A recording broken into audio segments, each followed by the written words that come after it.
Yeah, what's up, everybody? Frank Red, locked tight in the dungeon once again. Sorry for the tardy start. I had to get a couple of things taken care of.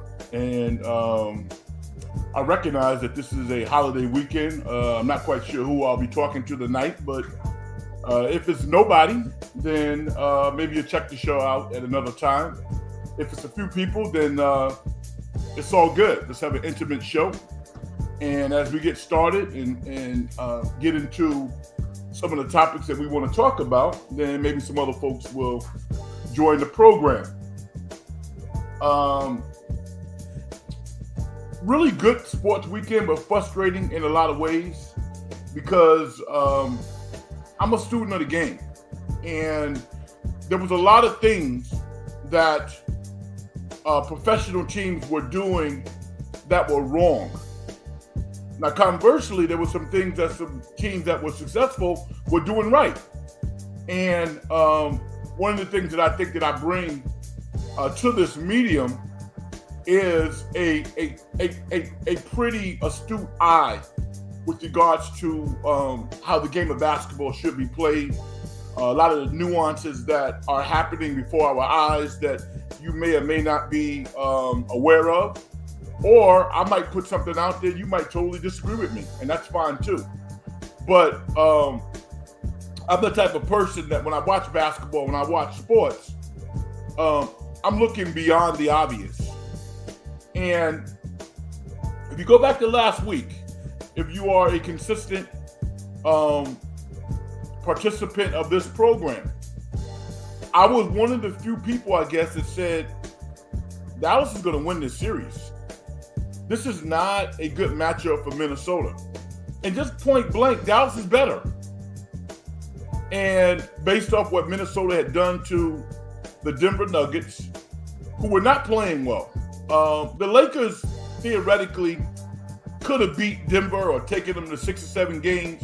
Maybe if they had a different coach, maybe if they had believed a little bit more, because Denver was fragile. They really were.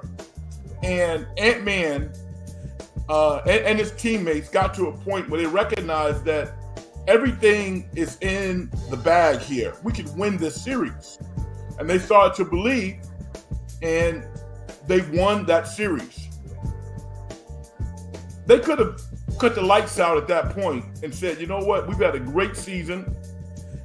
Let's get ready for next year. Let's make some adjustments and come back. But they got greedy, like all teams should get greedy. When you start winning, play until the wheels fall off. And that's what they've done. But against the Dallas Mavericks, and we're going to get into the Indiana-Boston game as well. But the Dallas Mavericks win the last 3 minutes of every game. Why? Because they got 2 closers. Minnesota doesn't have, Minnesota does not have a closer. They got a really talented player in Anthony Edwards, who is going to be a closer. And he's making most, if not all, of the right plays. As they converge on him, he's passing balls to his teammates, and they're not coming through. And they're not playing smart basketball. That's the thing that gets me. They are not playing smart basketball. And the Minnesota coaches are not helping the team as much as they should. If I am a general manager, president of basketball operations, right now I'm looking at Chris Finch, and I'm questioning how far can he take the Minnesota Timberwolves. Should he be fired? I don't like coaches to get fired. But collectively, the coaches have not done a great job with Minnesota in this particular series. They have not been definitive. You can get the ball out of anybody's hands. They don't have a scheme for Luka. They don't have a scheme for Kyrie. They're just out there. The only adjustment that they kind of made tonight, and they didn't do it very well because they don't do it on a consistent basis, they would sometimes switch to zone within a possession late in the shot clock. But they don't play zone very well. So their closeouts were terrible. Kyrie still got open jump shots. Luka is going to make some shots because he's a great player. But I'm going to tell you something. Jaden Daniels, I mean, allegedly the best wing defender in all of basketball, and he's damn good. But he fouls way too much. Know who he's not better than? Scottie Pippen. Some of y'all are too young to have seen Scottie Pippen play. Listen, Scottie Pippen is so much better than Jaden Daniels as a defender. It's not even funny. I'm not saying Scottie Pippen would stop Luka, but he would play him a lot better than Jaden Daniels playing him. Jaden Daniels oftentimes is off balance. He's guarding Luka 45 feet from the basket. Why? Why? Doesn't make any sense. Schematically, Minnesota, they don't know when to double team, when not to double team. It frustrates me because while I think Dallas is better, this should be a 6 or 7 game series. And they're going to get swept. Anthony Edwards, Ant-Man, who I think most of us love, he needs to work on his mid-range. He does not have a mid-range. Doesn't have a consistent mid-range.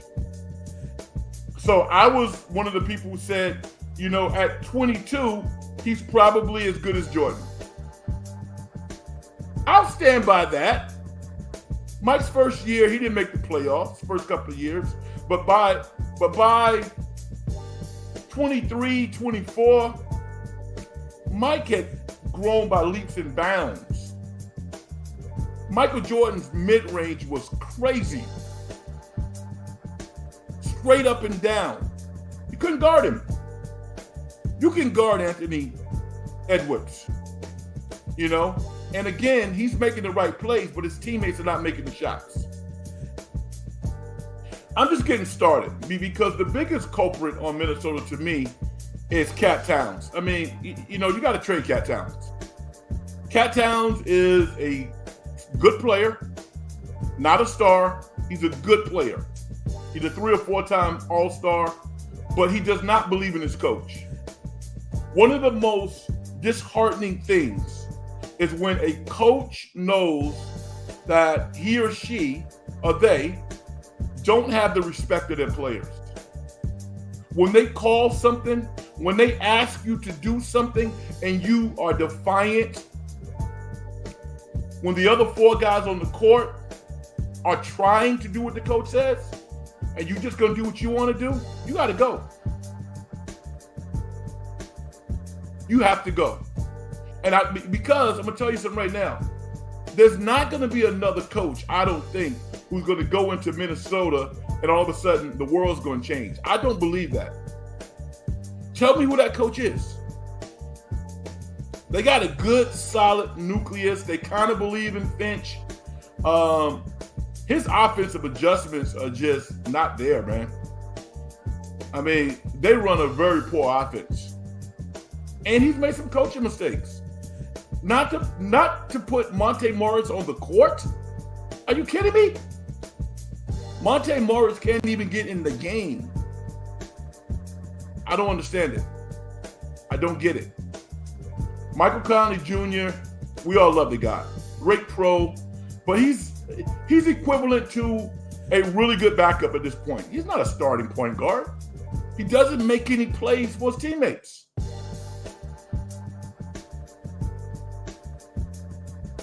He's basically TJ McConnell. That's how effective he is. That's no disrespect to TJ McConnell's a hell of a player. But that's probably how good Conley Jr. is now. He doesn't stop anybody on defense. So while Minnesota's going to look back on this season and say, yeah, we had a good year, this Western Conference Finals has caused a lot of questions, and rightfully so. Also, with regards to Anthony Edwards, I'm sure that brother is like, okay, so I'm going to sign that first deal with an opt-out probably after like 2 or 3 years.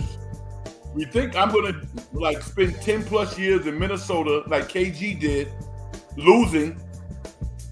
That ain't happening. I'm going to get the hell out of here.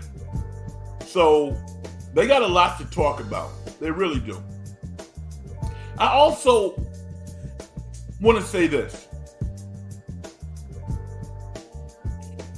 People got it confused last year. Kyrie Irving, the citizen who has different thoughts that a lot of people don't like, versus Kyrie Irving, the basketball player. Now, Kyrie did some things in Brooklyn on the team that were not right. And I'm not going to speak specifically because I'm not on the team. I wasn't there. But it doesn't take a genius to kind of figure that stuff out.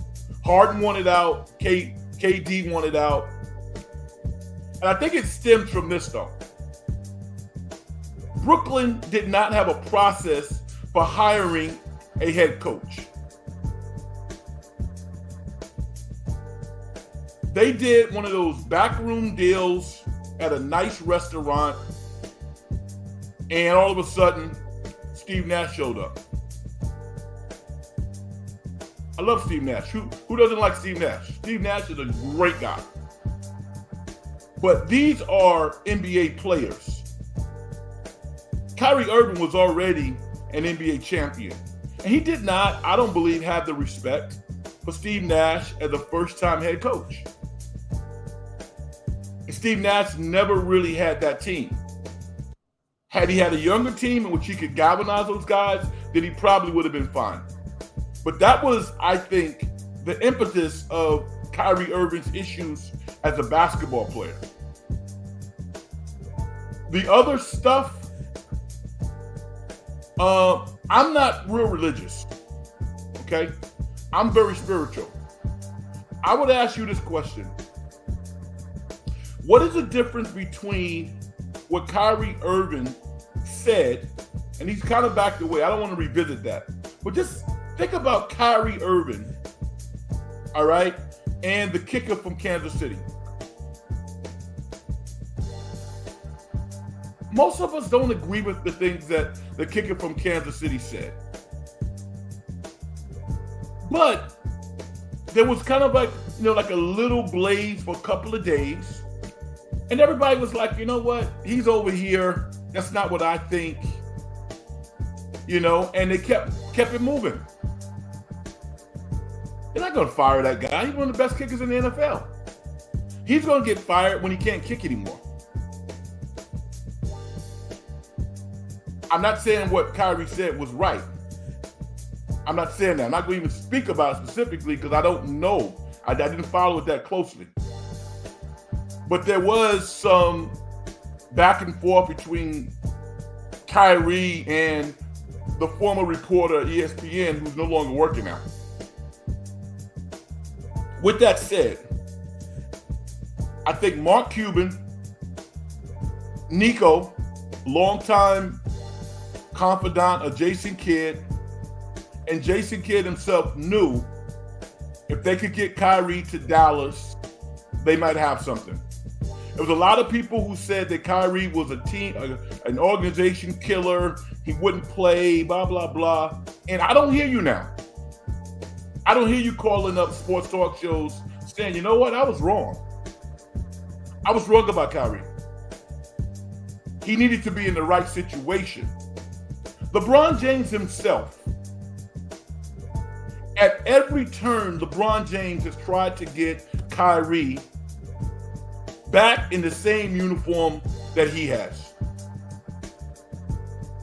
On the down low, the Lakers were doing everything that they could to get Kyrie in Los Angeles. And the Brooklyn owner was like, hell no, that ain't happening. And then, you're not going to punk J. Kidd. You're not going to punk Cuban. They were like, yo, dude, we got you here. We've given up assets. We want you to be successful. Let's get it. He got down there. He started balling.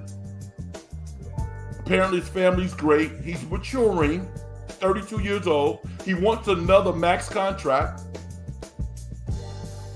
And I tell you what, we presume at this point there's going to be Dallas and Boston. It's a pick'em series to me, particularly if Porzingis doesn't come. To me, it's a pick'em series anyway. Basketball fans win. That's going to be an excellent, excellent finals. Stars galore. Stars galore.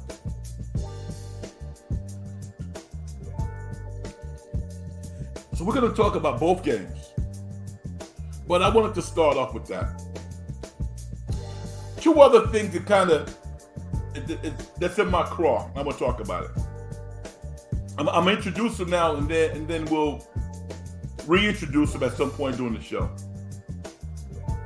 I respect Jerry Jones' business acumen. But Jerry Jones, man, Jerry Jones living in the 1950s. This is a guy who, a billionaire,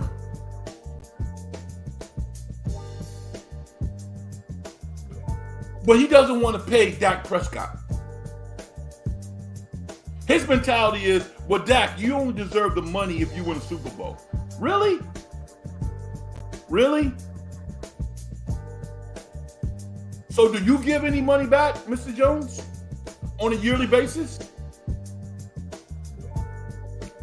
Do the value of your teams go down if you don't do X? No. So they got different rules for players than they have for themselves.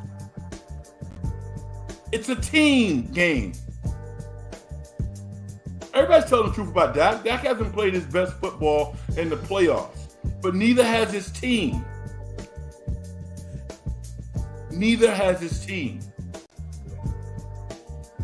Dak Prescott's one of my favorite football players. Because he's more than a football player. I mean, there's a part of me who that wants him to play out his string in Dallas and go somewhere else where they're going to love you, man. I don't feel the love for Dak in Dallas. I don't.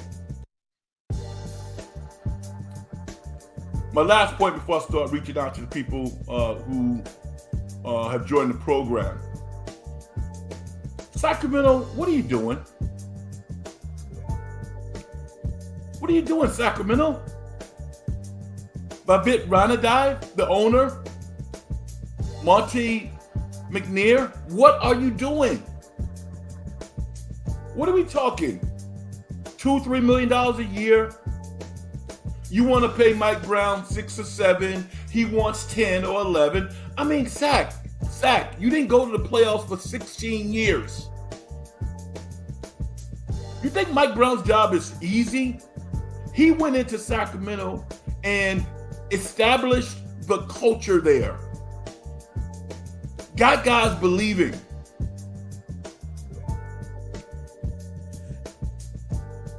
Made De'Aaron Fox a star.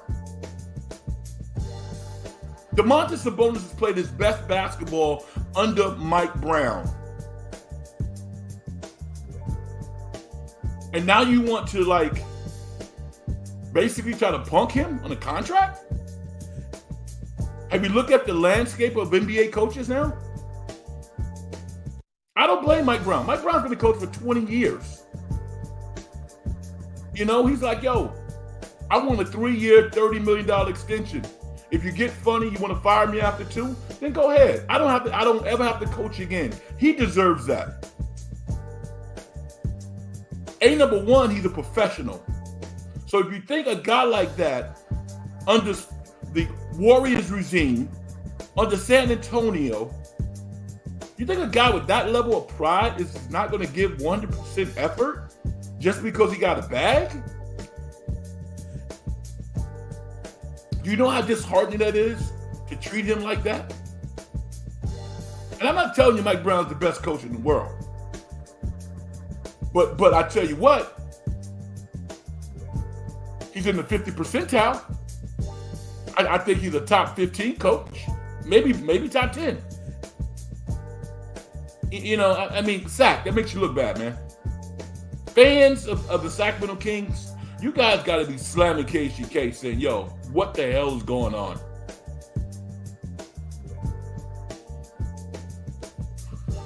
All right, let's go out and talk to my man, Jimmy. Jimmy says, wow, both conferences could be swept in the finals. That bothers me, Jimmy, because I love basketball. What am I going to do? My man Mark Gray says, someone tell Tony Brothers nobody is here to see you. He over officiates. Yeah, I saw your tweet too. Yeah, I dig it. Kyrie is so good with his left. I mean, yo, Kyrie might, listen, anybody under 6'2", I would say is a small NBA point guard. I don't think Stephen Curry is a small NBA point guard. The two best small point guards in the history of the NBA, in my opinion, in no particular order, are Kyrie Irving and Isaiah Thomas. And I'm not picking between those two. And championships do matter to me. Yeah, and I do know Nate Archibald. I saw Nate Archibald play. Phenomenal player. I think Kyrie's better. I think Isaiah Thomas is better. Kyrie is amazing. Oh, a wizard is what he is. Mark Gray says, agree. Brown has to turn the franchise to a winner, and now the billionaire owner doesn't want to pay him? Wow. What a bad look. You know what I'm saying? It's a terrible look. Thank you, Mark. I saw a story about Vivek Renadive on YouTube, which is incredible. It was how he came from India and he had nothing. All he had was a dream to come to the United States to go to school. I think it was Harvard, Columbia, I don't even remember. Yale, some Ivy League school. And the story goes where he literally waited like 12, 13, 24 hours to get his visa, I guess at the Indian consulate in his country. And he was the last person there that afternoon. And they said, no more. And he told the person who was closing up, said, listen, I need you to help me. If you don't help me, then I'm going to miss my opportunity to go to school in the United States. He got his visa, came here, got his education, did extremely well, and the rest is history. A success in every sense of the word. But this is basketball. You're disrespecting what Mike Brown was able to do. And yeah, Monty McNair is a part of it. He's done a great job as well. Now, I think there's probably some type of like power struggle type situation. I don't want my coach making that much more money than the general manager. I lose power. Come on, man. These are adults. And for the first time in probably since forever, the Kings are probably making a decent profit. Why do you want to screw that up? What makes you think that another coach is going to come to Sacramento and things are going to get better? What makes you think that? It doesn't work that way. All the players' contracts are guaranteed. The players will play for who they want to play for. They're not going to play for anybody. It's almost like you don't really understand coaching. And I'll give you an example. Look at the Chicago Bulls last year. They lost player after player after player after player. And that coaching staff kept things together.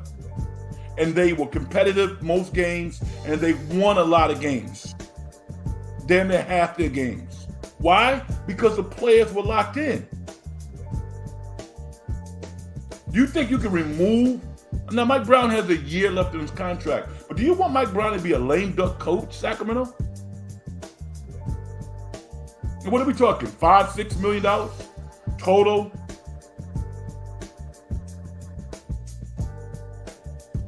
That bothered me.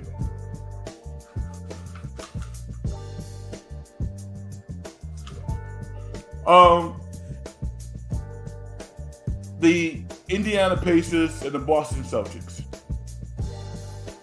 Raise your hand if you think that the Indiana Pacers should be up 2-1 in this series.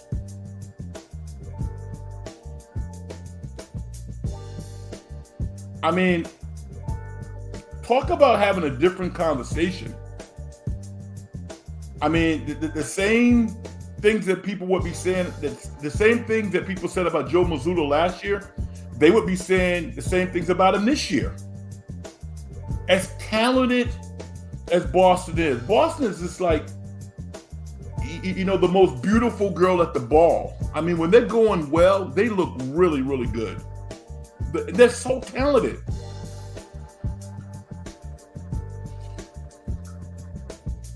But I got to point to one guy. And I hate doing this, but I got to tell the truth. Pascal Siakam is responsible for 2 losses. First of all, that play to Jaylen Brown was inexplicable.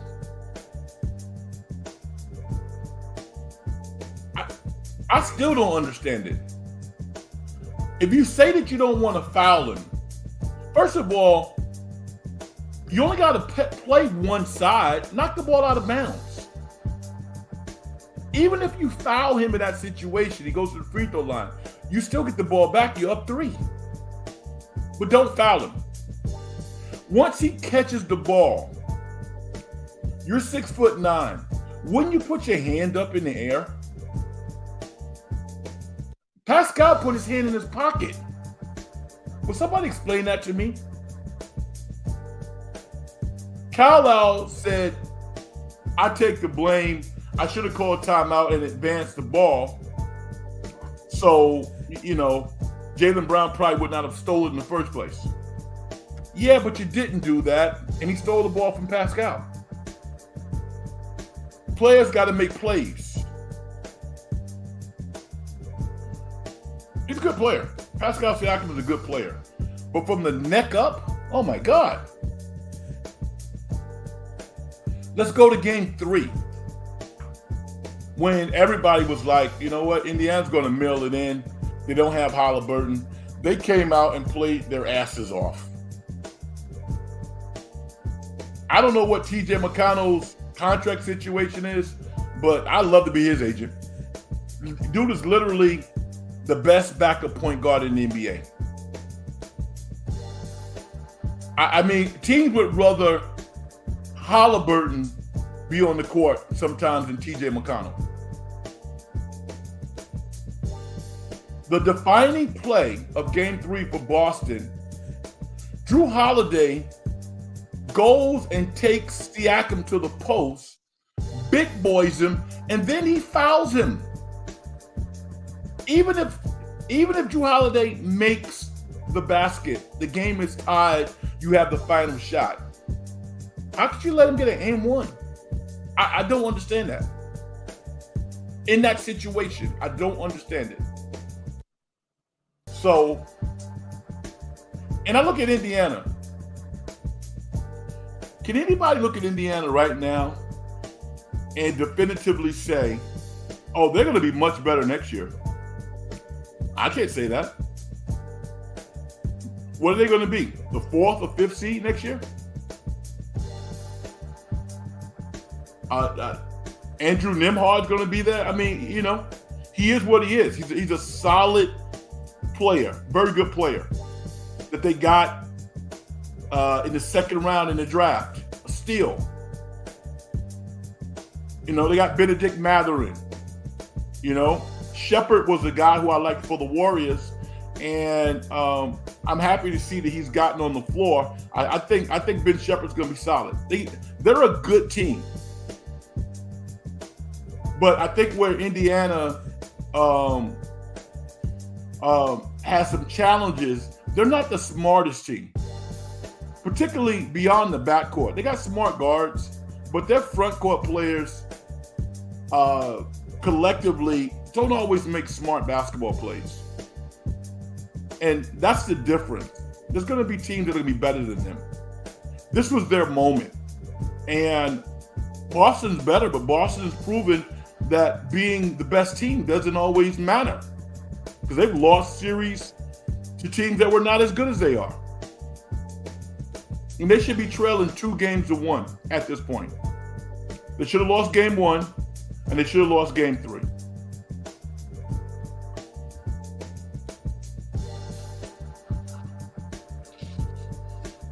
And yet, they have a chance to close it out, and Porzingis hasn't even played yet. So big them up. No question about that.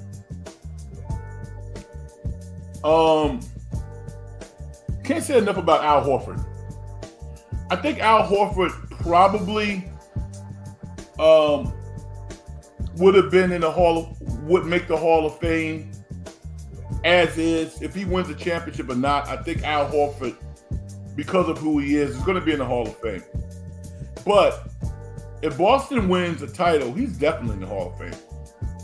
And to see somebody like him literally change his game, redefine his game at the later stages of his career is extraordinary.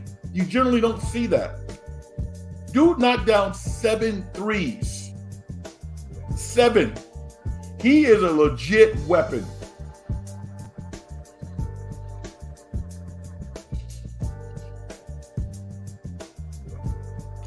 Sign me up for it. Boston, Dallas. I'd love to see that. Because I want to see Jason Tatum and Luka go at it. Because Luka can't check Jason Tatum. Now you might say Jason Tatum can't check Luka. Okay. That's why I want to see it. Because Luka gets a lot of love. Luka got more love before he actually deserved it. Now, in his 6th year, this dude is making shots that we've never seen before. Big time player. Hall of Famer. I think a future MVP, particularly if he could continue to get his temper under control and just go out and play and make plays. I think he'll win an MVP. Now, everybody has a podcast now. So I saw some podcasts where professional players were talking about Luka being better than Larry Bird. I'm like, yo, slow down, dude. Does championships have anything to do with it? Does winning have anything to do with it? Larry Bird is a 3-time NBA champion, a 3-time MVP winner. I think maybe Larry Bird and maybe Kareem Abdul-Jabbar are the only 2 players in history to win 3 straight MVPs, league MVPs. It's either Larry Bird and Kareem Abdul-Jabbar or Larry Bird is by himself. Stop it. Winning counts. Winning matters.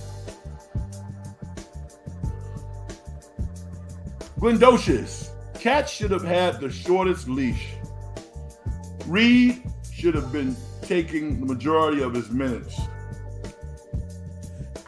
Respect. No question about it. And then you know what? Cat gives some of the weakest post-game conferences that are like not in the realm of truth. I don't know what he thinks he's doing. First of all, he's not at the podium. They kind of get him outside the locker room for comments. And, just be honest, dude. You know what Cat said after the game? He goes, I don't know what to say. I guess I have to keep shooting. I'm taking 1,500 shots a day.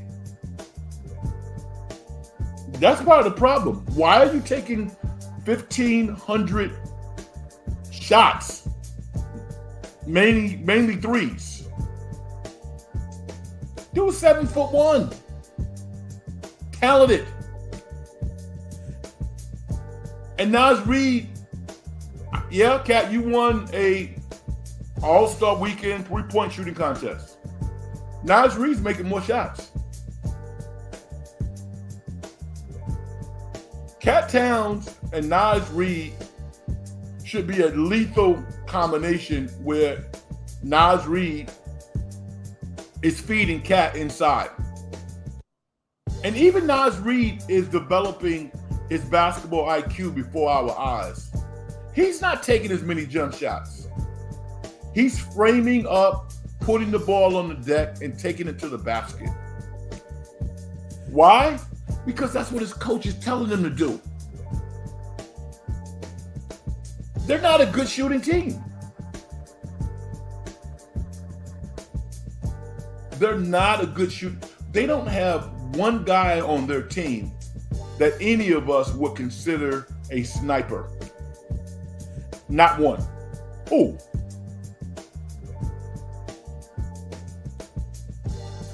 If I'm Minnesota,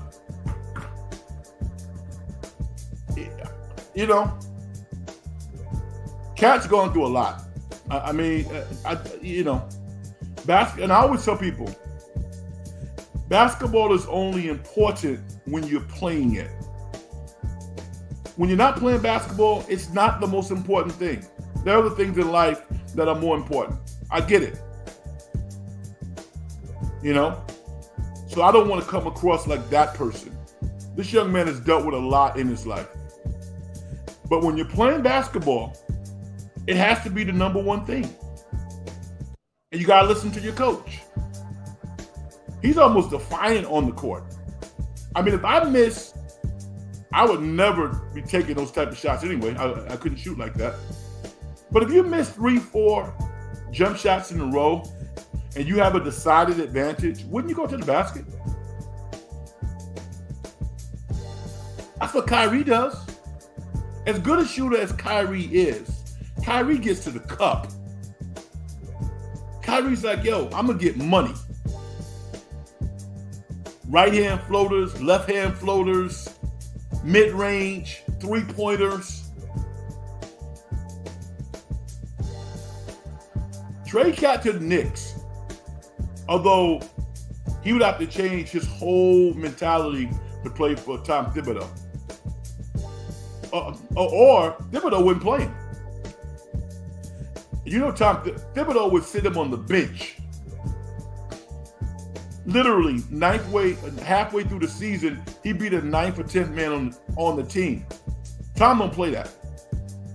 If you either play the way that he wants you to play, or you're not going to play.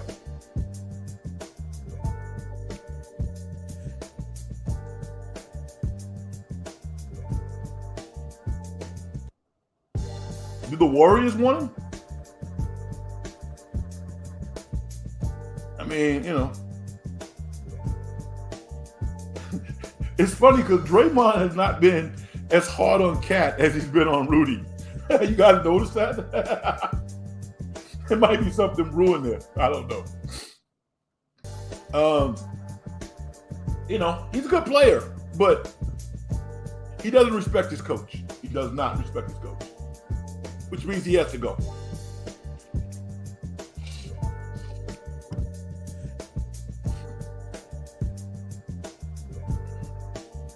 So did Lively have a concussion tonight? Is he available the rest of the series? Mark Graves, I don't think anybody knows yet. I think certainly based on what occurred, I don't know if you watched the game or not, but he hit his head on, I think, Cat Towns' knee.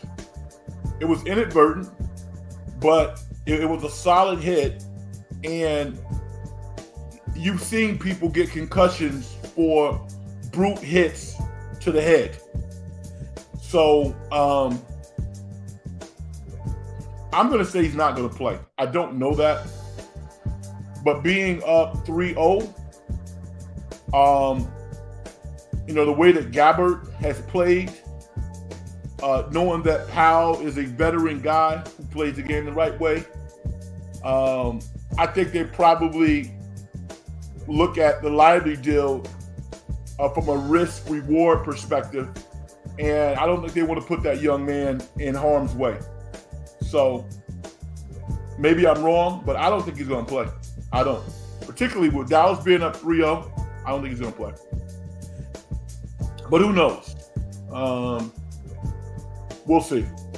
I would love to see Minnesota win a game. I would love to see Indiana win a game. I've never liked sweeps.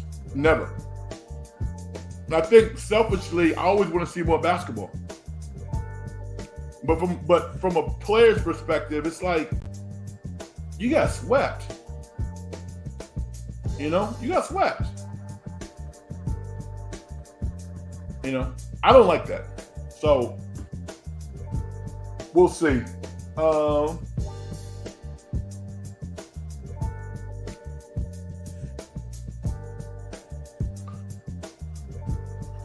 Just a brief little statement about college sports, mainly college football.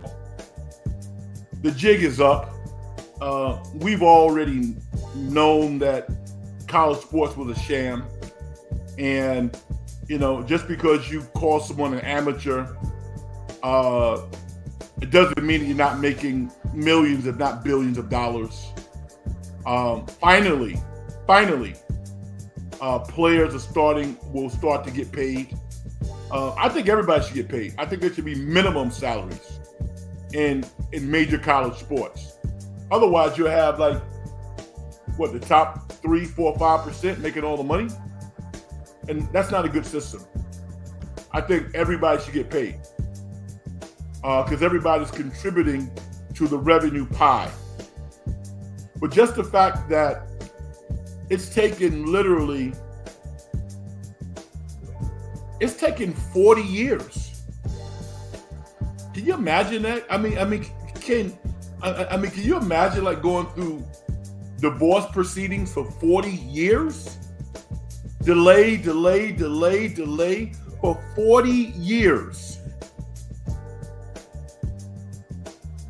That's how much time the universities and these head coaches have had to make all this money off the labor of these players. When the graduation rate's not 100%.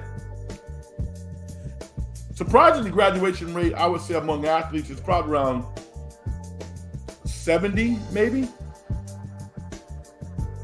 I hope it's that high, but I think it's higher than the general population. But it's not 100. And for those of us who have college degrees, it's a big deal. It means a lot. It really does. There is a component of that process that is invaluable. I would agree with that.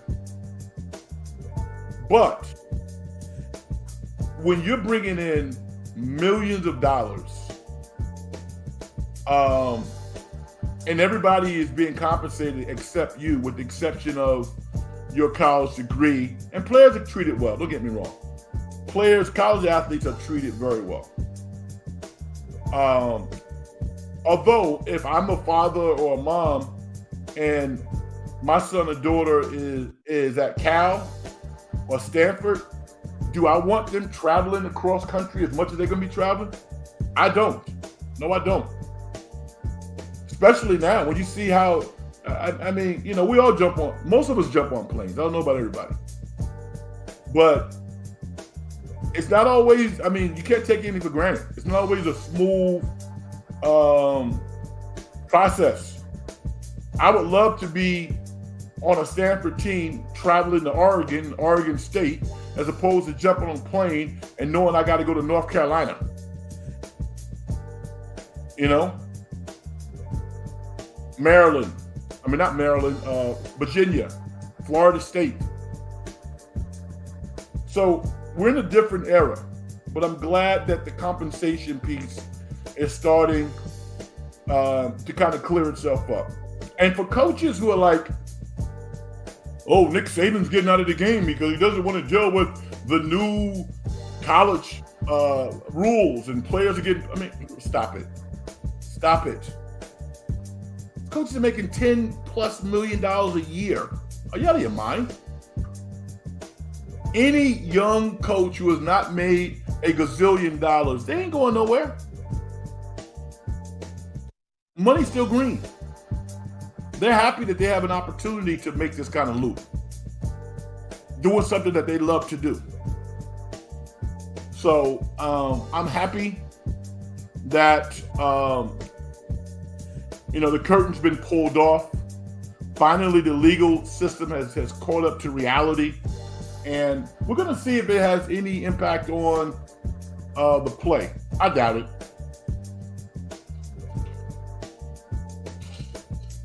What's going to be interesting is how does this affect the boosters? Because if the universities have the ability to pay the players, do they tell the boosters to step off? We got this? Do the players get more money? I don't know. How does that work?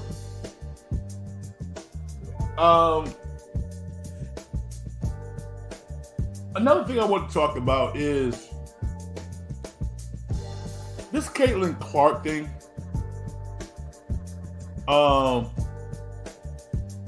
Where there's just controversy around people are being honest about her or they're hating on her. Listen,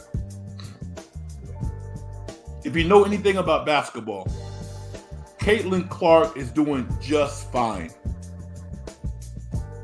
She's playing very well. The first time I watched the Indiana Fever play, I thought to myself, wait a minute. She has 2 former number 1 picks on her team. They're not playing that well. So while all the eyeballs were on Caitlin, to go out there and be Wonder Woman, her teammates were not helping her at the start. It was good to see Aaliyah Boston have a really good game against the LA Sparks.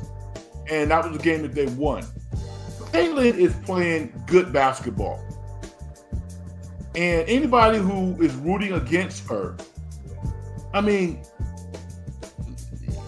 why? She's going to be one of the best players in the league in 3 years. And let me just tell you this right now. Should some of the other players make more money? Yeah. Is she making way more than maybe she should at this point? Yeah. But money doesn't solve all your problems. Don't worry about how much money Caitlin is making. Worry about yourself. And we as men or women who have followed the men's game, we shake our heads sometimes. We go, do these young people know the history of basketball? The WNBA has 27 years of history. What about those young ladies who signed up 27 years ago, who never got the benefits that these rookies are getting now? Let's have some grace. Know the history of the league. Understand that usually the people who start something really good and interesting, they never benefit first. They're never going to benefit like people who came in when things were doing just fine. So I don't want the women to get caught up in all of this BS. It doesn't matter. The game is the best it has ever been. There are more talented players than the league has ever had. Cameron Blake, from Stanford. She's in the Sparks now. She's balling. You saw her tonight? Already one of the best defensive players in the league, but her offensive game is coming around also. I love basketball. NBA, WNBA, doesn't really matter to me. I love basketball. And to see these young ladies have the opportunities that they have now is unbelievable. I'm so happy for them. But I don't want to hear these ridiculous narratives of talking about whether or not one player is getting more than she deserves, or can she play, can she not play. You act like you don't know basketball. Caitlin Clark has not had an off season. She's playing against the best players in the world. If you don't know who Alyssa Thomas is, now you know. Alyssa Thomas has been one of the top 10 players in the WNBA for like 3 or 4 years. You know, the young lady on the Connecticut Sun who took down Angel Reese. Alyssa Thomas is probably 6 foot, 6'1", 6'2", probably 170, 175 pounds. She's big and powerful and quick and strong. As soon as the season's over, I know Caitlin Clark is going to hit the weight room. Because she needs to. Oh yeah, I want to talk about that.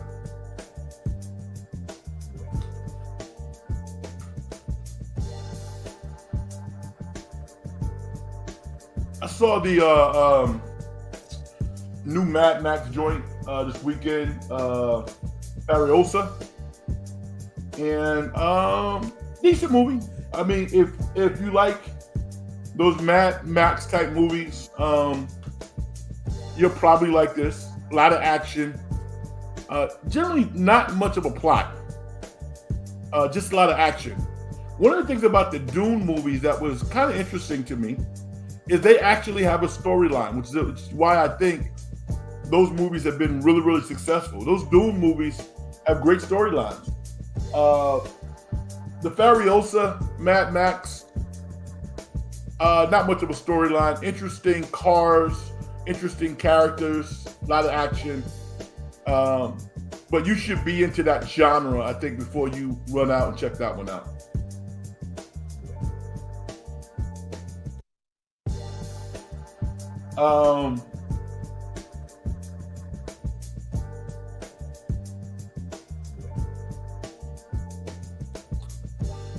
I wanted to mention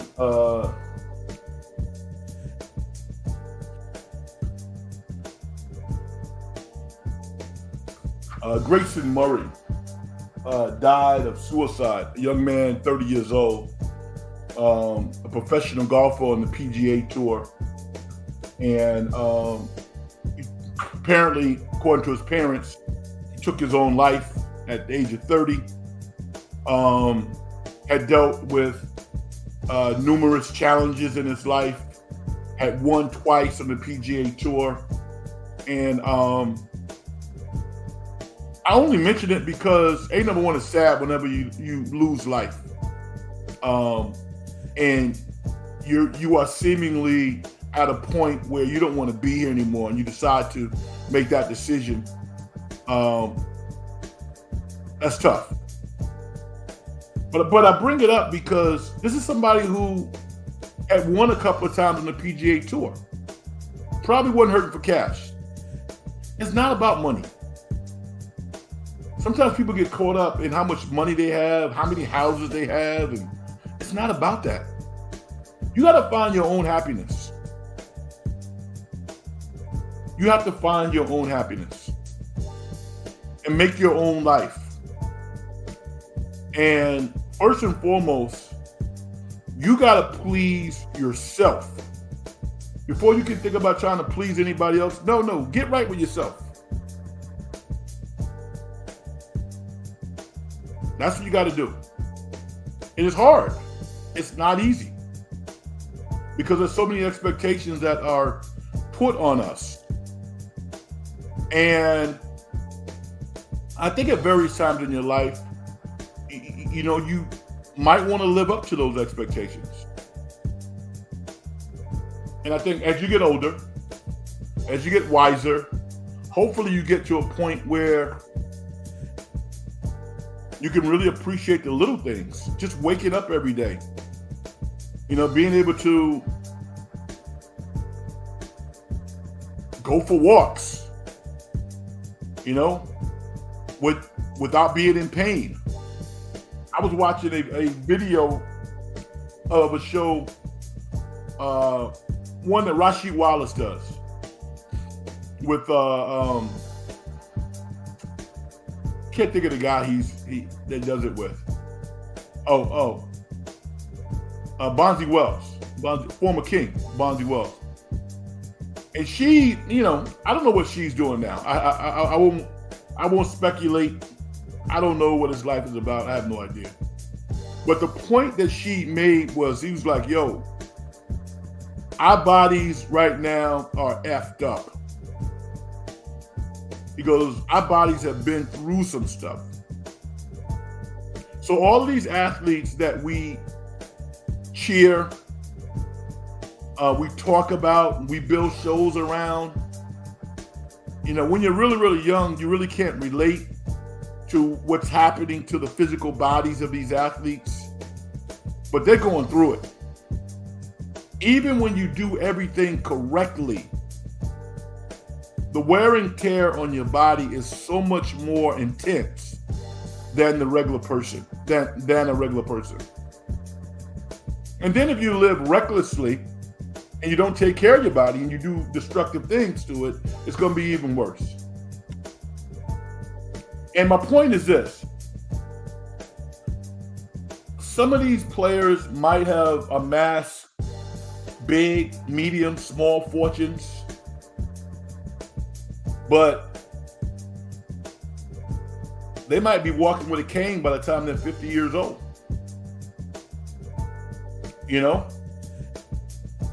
They might go from the bathroom to the couch, and that's pretty much it. Think about how many athletes we don't see. Again, focus on the little things, man. Focus on the little things that's going to make you happy. And just do the best job you can do. Tomorrow night, the Boston Celtics take on the Indiana Pacers. What do you think? You think the Pacers are going to come out and give it their all? I want to see Pascal Siakam have a solid game. Because he's played good basketball in spurts, but the last couple of minutes of some crucial games, obviously, he has not showed up and has made some really, really poor decisions. And on Tuesday night, I'm going to be watching Chris Finch, the coach of Minnesota, to see what adjustments he makes. Because I think that between Cat Towns and the adjustments of the coaching staff of Minnesota, that's going to determine whether or not they win a game. Do you know how many times I look at teams in the NBA and I draw the conclusion, if Steve Kerr was coaching that team, they'd be a lot better. Why? Because they got a system. And ironically, Gilbert Arenas' podcast, the players, the guests were making that point. And they were making the point with Kobe and Michael and even Stephen Curry to a certain degree, saying that those guys have prospered more than LeBron because they played in organizations that are systems. And it's true. It's true. And when you are in a system as a player, you can, quote, break the system on occasion and still come up. But even if you committed to the system for 80, 90%, that's going to help you and that's going to help your team because you know what to do. Your teammates will know what to do. The game is a lot easier. Think of Kevin Durant. Kevin Durant has never looked better as an NBA player than he did with the Golden State Warriors. And ego, it's hard to admit it, man. It's hard to admit, you know what? I made a bad decision. From a basketball perspective, maybe from a sanity perspective, it was the right decision. But from a basketball perspective, that was Kevin Durant's sweet spot. And we're going to see what's up in this offseason. Because as crazy as the playoffs has been, I think the free agent period, this draft, it's going to be really, really exciting. I can't wait. The only person in the draft that I'm willing to put everything that I know about basketball on right now is Reed Sheppard. That dude is money. Reed Sheppard's going to be a nice NBA player. To what extent? I mean, he'll be above average. I'm not going to say he's the next Stephen Curry. No, I'm not saying that. But he's going to have a really, really nice career. I'm looking forward to watching him play. All right? All right, y'all, this has been fun. We've gone about an hour. I want to respect the fact that it is a holiday. People are going to hopefully get with their families tomorrow. Maybe you're traveling or doing something fun. I'm going to say be safe and have a great time. And be safe. Hit me up at Big Frank Red on X if you don't follow me there. And we have been stuck on 148 subscribers of the In the Dungeon show. I thought at this point we would have had at least 200, but we don't. And we'll keep plugging. We'll see what's up. If you like the show, hit the like button. Maybe you have already. I'm not quite sure, but hit the like button if you like what you hear. Probably going to do a show on Tuesday. Tuesday or Wednesday, I'll probably do a show. So look forward to that. Everybody else, have a great week and be safe out here on these streets. Got a lot of people out there driving. You need to be a defensive driver more than an offensive driver at this point. Have a nice hot dog, a hamburger for me, a nice piece of watermelon. And I'm going to do my thing. I'm going to get out of here. Success and getting paid is a manifestation of the whole process. If you as an individual don't do things to help other people make their lives better, as far as I'm concerned, you haven't done nothing. My name is Frank Red. I'm going to say good night. Everybody be safe. Peace.